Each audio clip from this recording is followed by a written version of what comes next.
Eu me chamo Jean, sou fundador do TDFlow. A ideia do TDFlow surgiu através de uma análise de mercado. Foi identificado que as pessoas estavam usando a IA não somente para geração de códigos, gerar dúvidas ou responder seus e-mails. Elas estavam usando a IA como um terapeuta. Estavam desabafando para uma máquina coisas que não tinham coragem de desabafar para nenhum humano. Foi aí que surgiu o primeiro protótipo do TDFlow. Era um B2C, um diário com IA. Fazendo um gancho com o filme, era como se fosse o diário de Tom Riddle do filme Harry Potter. O usuário falava de um lado e o diário respondia de outro. Essa resposta era de uma forma acolhedora, instigava o usuário a falar mais sobre o seu problema, tinha memória de conversas passadas e tinha uma análise de risco. Basicamente, se o usuário relatasse que estava com a intenção de causar danos à própria saúde, o sistema ranqueava isso como nível alto de risco e alertava uma pessoa externa, que a gente podia cadastrar dentro do sistema, para essa pessoa externa poder intervir perante esse usuário. Mas durante o desenvolvimento e conversando com algumas pessoas do ramo, foi identificado um grande problema, o churn, que já é um problema que temos no mundo real. Por exemplo, a partir do momento que a gente tem um problema, a gente busca um psicólogo, um terapeuta. Mas a gente vai fazer um tratamento e a grande maioria das pessoas, a partir do momento que começa a perceber que estão melhorando, param o tratamento. E esse comportamento seria refletido diretamente dentro da aplicação, causando que a gente tivesse um problema de recorrência desse usuário. Foi aí que a gente fez uma pergunta: quem paga a conta desse colapso mental? Uma das respostas foi a empresa que esse usuário trabalha. Foi aí que a gente teve nossa virada de chave, nosso pivô. A gente pegou toda essa análise, todos esses dados e transformou numa plataforma de análise de risco. A gente pegou todo esse entusiasmo que o usuário tinha de falar com a IA e transformamos em uma análise de dados para o B2B. Mas aí você me pergunta, por que minha empresa precisa do TDFlow? Basicamente, o seu RH gestiona o maior ativo da sua empresa, o seu colaborador, mas gestiona de uma forma no escuro. Porque, vou dar um exemplo, se o seu servidor cair, o seu setor de TI vai saber em poucos segundos.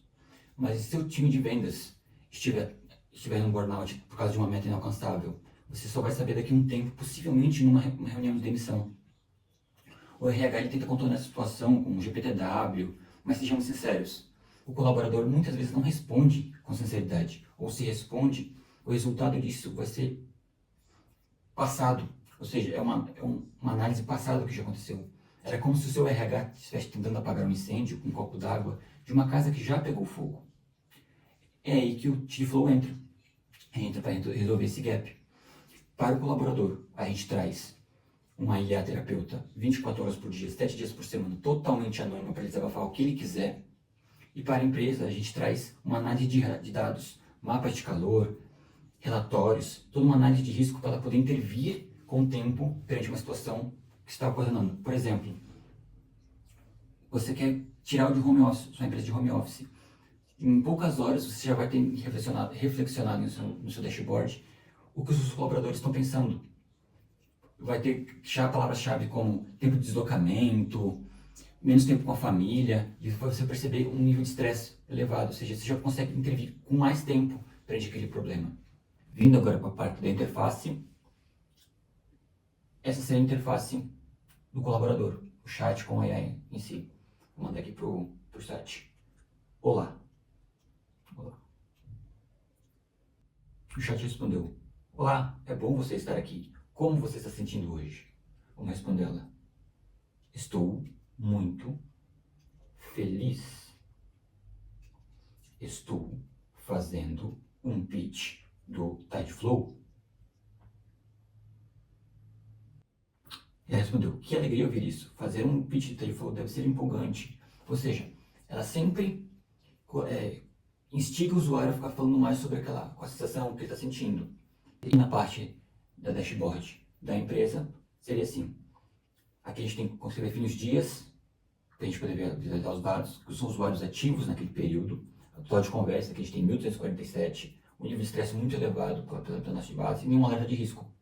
As palavras-chave mais citadas, trabalho, reunião, prazo, projeto, equipe, os principais castigos de estresse, ansiedade, estresse, preocupações, ou seja, na nossa base de dados, alguma coisa aconteceu nesse período para estar gerando essas palavras-chave. A gente tem um sismógrafo de estresse, que é praticamente um gráfico, aquele de todos os dias, que relata o nível de estresse. Naquele exemplo anterior que eu tinha falado de trocar para home office, digamos, se eu tivesse feito esse anúncio dia 27, aqui você poderia ver reflexionado um estresse mais elevado. A gente tem mapa de calor por departamento, que aqui na nossa base de dados não tem nenhuma informação. A gente tem uma predição de turnover. O que seria isso?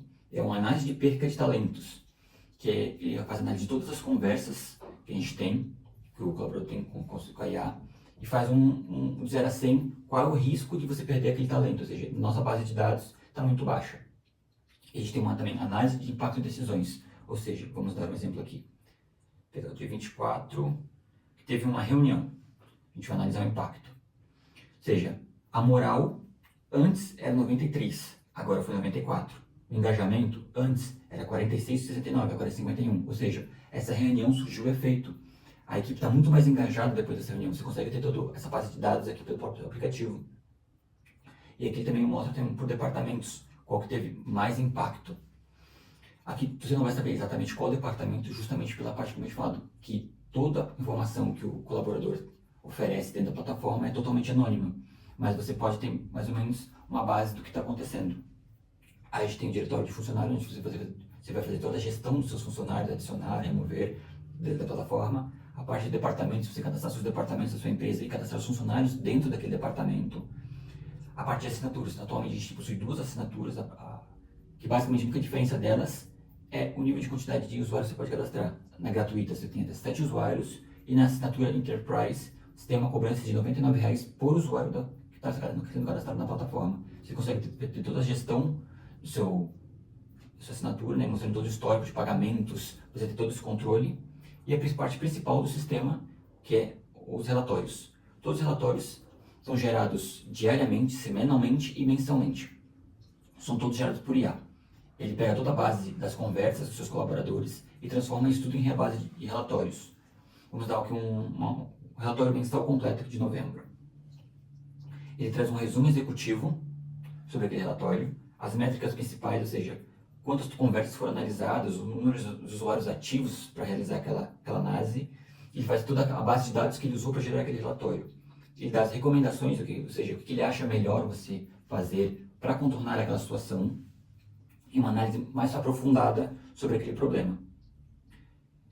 Cada relatório, os relatórios ficam na base de dados no período de 1 ano. E depois disso eles são deletados. Mas como são gerados por IA, se você quiser gerar um relatório de 2 anos atrás, um período de 2 anos atrás, você pode vir aqui no sistema, novo relatório e gerar sobre aquele período. O TidyFlow ele foi construído em 3 microserviços principais.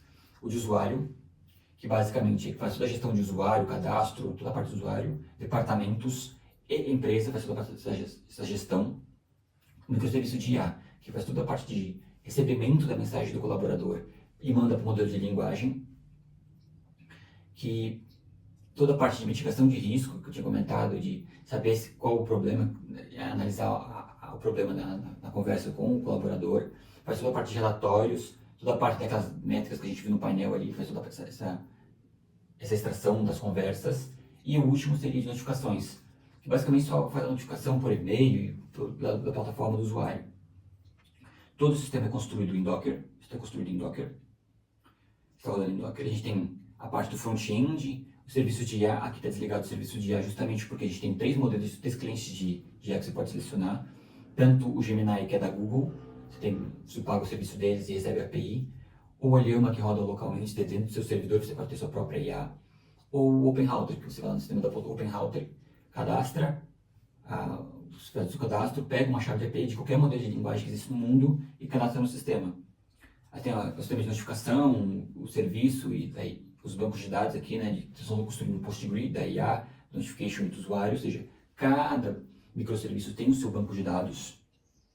A gente está usando o RabbitMQ para a comunicação entre os microserviços, o Redis para fazer o cacheamento de todas as informações do banco da IA, ou seja, para agilizar essa transferência de dados e vir os dados mais rápidos na hora de conversar com o usuário, né? E a parte do Whisper, que tem a funcionalidade que quando o seu colaborador está conversando no chat, ele tem a opção de mandar áudio. O Whisper ele faz toda a conversão desse áudio em texto para conversar com a IA. Essa seria uma MVP do projeto do TidyFlow. Tem muitas futuras implementações que buscam colocar no sistema, mas esse é apenas um MVP. Ele atualmente está todo no GitHub, o link do GitHub está aqui nesse QR Code de tela. E agradeço a todos por ter assistido o vídeo até aqui. Muito obrigado.